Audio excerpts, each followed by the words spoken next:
Warning, the following video has not been approved by the Comic Code Authority and is intended for mature audiences.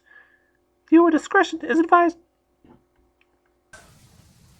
What is going on, everybody? Welcome back to another episode of The Comic.Assassin. Drewski's here. It's Monday.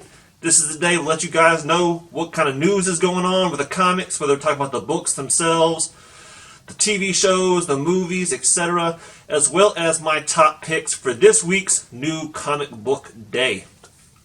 So first off, I have finally hit 100 subscribers, and with that being said, I want to thank all of you guys so much for being a supporter of this channel. It really does mean a lot. I woke up this morning and I was like, hey, I hit 100. Finally. So thank you guys so much, because when you don't have a lot of subs, it's easy to see the subs that you're losing. So, like, a couple weeks ago, I saw that I was like up to 94, and then a few days later I'm at 92, and I'm like, okay, I see how this is going. You always want to see it going up, never down. But thank you guys so much for being a supporter of this channel. It really does mean a lot. Hopefully we can get that number up there some more, and maybe we can start doing some giveaways and things like that. So what's going on with the news? Luckily, not a lot. We're coming off, Thanksgiving week, which, once again, happy Thanksgiving to all of you guys. I hope you all had a good holiday. I gave you my best wishes in my last video, which I made on Friday, but I wasn't able to upload until yesterday, just because of time and family and all that good stuff. But what is going on in the news? There's some talk with the individual books, and I'm really not going to go too much into those, because a lot of those will be kind of spoiler related, and I don't want to give those spoilers. But yeah, let's talk Josh Trank. Josh Trank, who is that? You don't know who Josh Trank is? He's the only one that directed one of the most beloved Marvel movies ever. Fantastic Four, the reboot. Yes, you know the one with the youngins. Alright, now before I even get into this, let me be nice and say that I heard a lot of bad things about Josh Trank's Fantastic Four. I watched it, and I was like, I actually didn't think it was terrible. It was at least somewhat entertaining, and that's what I think you at least have to have any kind of Marvel comic book, etc. Right? It was at least somewhat entertaining. I wouldn't say it was good, but I definitely think that it was better than that 2003 Hulk rendition. Okay, so it's definitely not the bottom of my list.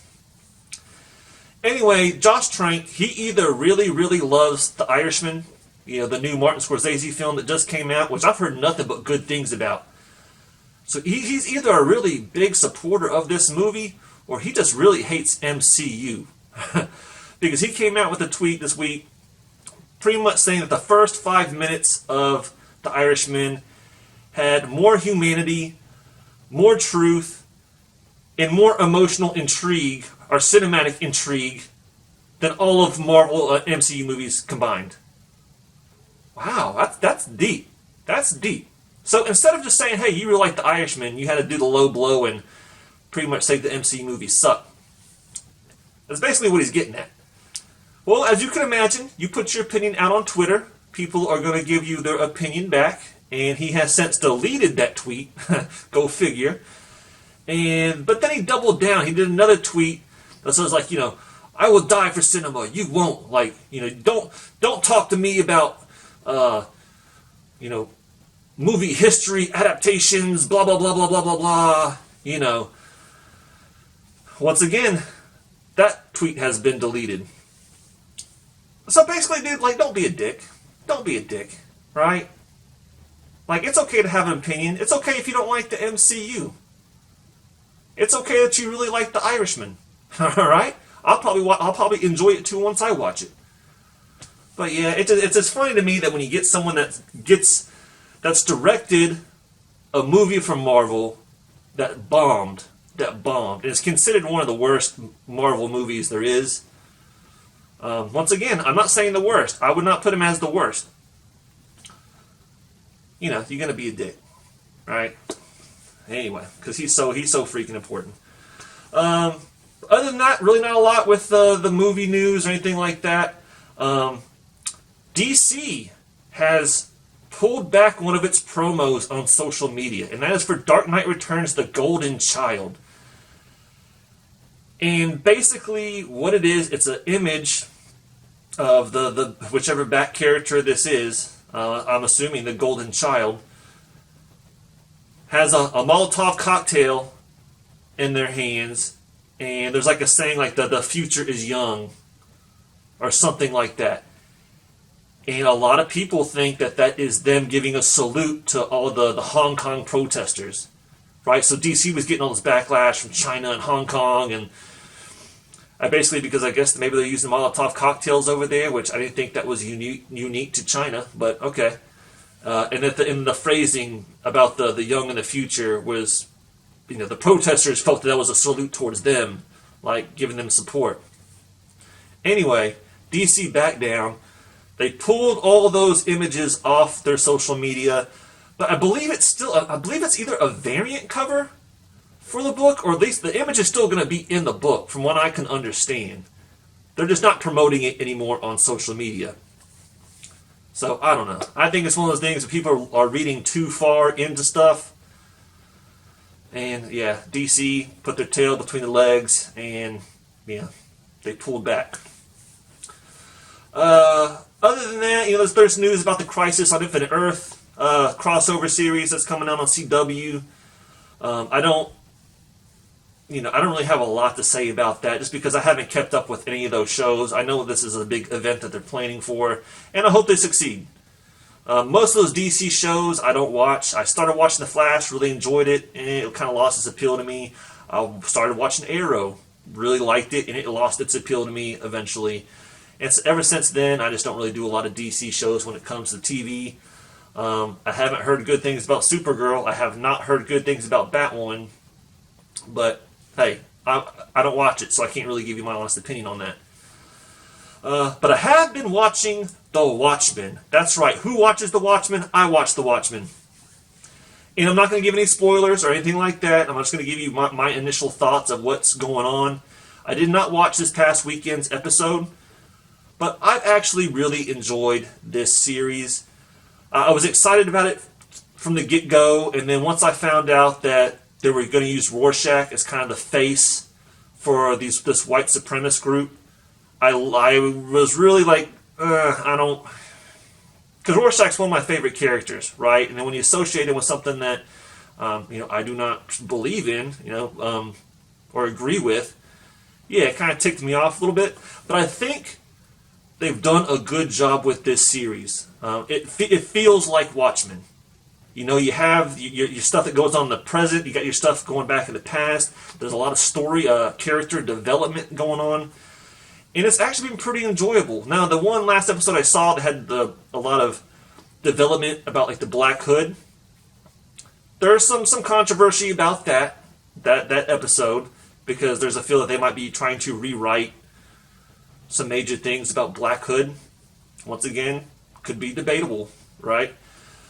But overall, I think it's really, really awesome. Plus, you got Trent Reznor and Atticus Ross doing the score. There's other songs in the soundtrack and whatnot, but Trent Reznor and Atticus Ross are doing the score for the whole thing. Trent Reznor from Nine Inch Nails that's my favorite group. Favorite group hands down.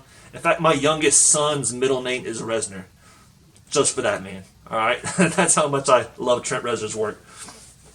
But it's been really good. I recommend it if you haven't started watching that show. So what books are coming out this week? And once again, these are just the books that kind of catch my eye. The ones that I might give a chance on picking up, and I'm just going to share them with you. So first one, we'll start with indies. We have Over the Ropes #1. This is from Mad Cave Studios. It seems interesting. I know a lot of people here in this community are also fans of wrestling. So this does seem to have, it's a wrestling-based comic book.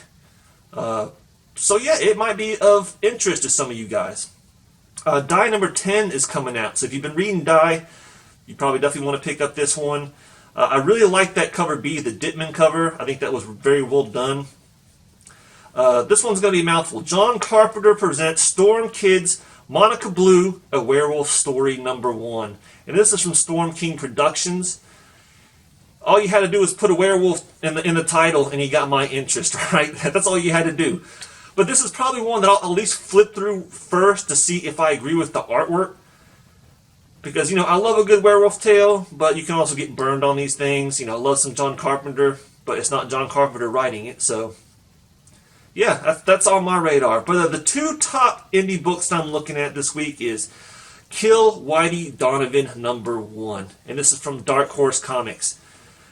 Now, once again, the first thing I saw was just Kill Whitey. I was like, oh man, I'm going to have to see what this book's about. And then I realized there was another part of the title, Kill Whitey Donovan, which I guess is the nickname of one of the main characters. And basically, it's about a woman who is going out for revenge, I guess, against this guy, Whitey Donovan. And so it's a revenge story. It takes place down in the Deep South. So I would love to see what this book's all about. I'm probably going to give issue 1 a chance, at least. But my top book for indie is Butcher of Paris #1, also from Dark Horse Comics. Now this one's cool because one, it's a serial killer tale. It takes place back in the World War II days, but it's also a fictionalized rendition of actual events. So the story is basically on Marcel Patois. I hope I pronounced that right. I don't speak French, but I think it's Patois, who was an actual serial killer back in the day. And I think he was credited with killing over 200 people or something crazy like that, right? So, if you like more of the horror or the detective style, serial killer type comics, and if you might be a history buff, which I know a lot of you are, this might be a book that might be of interest to you. I'm definitely going to pick it up if I can. And if I can, that might be one that I actually do one of my reviews on this upcoming Friday. Now, DC, not a lot. There's really only one book that's on my list, but there's some other ones coming out. You got that Batwoman, Supergirl, World's Finest Giant coming out. I'm probably going to pass on it because that's not the characters I enjoy. But if you enjoy those characters, you might want to pick it up. There's going to be some reprints in there as well as some new stories in there. It's I'm a fan of the old school 100 giant issues, 100-page giant issues. So yeah, I might flip through it, but it's probably not one I'm going to pick up. But just recommending it if that's up your alley. Also, another one, New Year's Evil #1. It's got a hefty price tag, $9.99, and I don't think this book is one to pick up for any spec value or anything like that. I think this one just might be a fun read. So basically, it's 10 different tales. So there better be a lot of stuff for $9.99. You better get your page worth in there. But the whole bunch it's basically celebrating the villain. So you got Sinestro, Joker, Harley Quinn, even Calendar Man, and a few others that are on this journey of giving you these tales. So once again, it might be a fun read, especially if you're a DC fan and you like some of these DC villains. It's one that I could see you might getting a laugh out of, and those are always good to me when it comes to comic book reading. Moving on to Marvel, hallelujah, there's not a lot. Because like I said, I'm not doing any of this 2099 stuff. I'm not doing any of this Annihilation Scourge event. Right? I have no interest in either one of these events. I just don't. So I'm passing on all those. But if you've been reading any of those, especially Annihilation, I would love to know what you guys think. Let me know if you've read it and if you enjoyed it. You can give me spoilers if you want. I really don't care. But I would love to know what you guys are reading. But the top books for me from Marvel is, and I'm throwing this one out there just for the cover, and that is Daredevil 14, that Julian Totino cover. It's a cover A. I think this is just a very well done cover, and it automatically caught my eye, and that's why I would go after this book. I don't usually shop for cover alone. I don't know what's going on in the storyline. I know a lot of people did like the storyline, at least a few issues ago. I don't know as of late. But my two top Marvel picks, and one's a one-shot, and that's Thor the Worthy. Right? So if you're a Thor fan, this might be one you want to pick up because you got the one and only Walt Simonson coming in, and he's the writer of this book. I know a lot of people like his work, especially his Thor run. So, you got a legendary writer coming in, taking the reins for a one-shot. It should be good. You're going to have Beta Ray Bill, a few other characters in there. I think Lady Sif is going to be in there. Berserker. So yeah, it could be a fun read. Yeah, it might be worth checking out. But my other top pick, and once again, I don't normally go with this character, but Conan Serpent War #1. It's not that I dislike Conan. All right? I kind of like Conan. He's just never a character that I read a lot of, especially with some of this new stuff. Because I mean, I don't know. Conan being like a different universe or a different Earth or whatever. Like I don't got time for all that. But he's got some good supporting characters. This one, okay. You got Solomon Kane, Moon Knight. All right, you know what? Love me some Moon Knight. But he also has Dark Agnes. And if I'm not mistaken, which I might be, and if I am, leave it in the comments. I believe this is actually the first appearance of Dark Agnes in Marvel. Now, I don't think it's her first appearance in comics, because I believe she was back in some Dark Horse comics almost a decade ago. They were doing some Conan-esque, comics, and I think she was a character in a few of them. But it will be her first appearance in Marvel. Once again, if I'm not mistaken. So if you're one of those collectors who likes to get those first appearances of certain characters, this might be one you want to pick up. The character's been around since the 1930s, right? Created by Robert E. Howard, who also created Conan and all that. So she's been around in the Conan universe for a minute, but you never know. And I believe she's getting either her own solo series or mini series in like 2020. So they already have some future plans for Dark Agnes in Marvel. And you never know. She might heat up. People might like her. Only time will tell.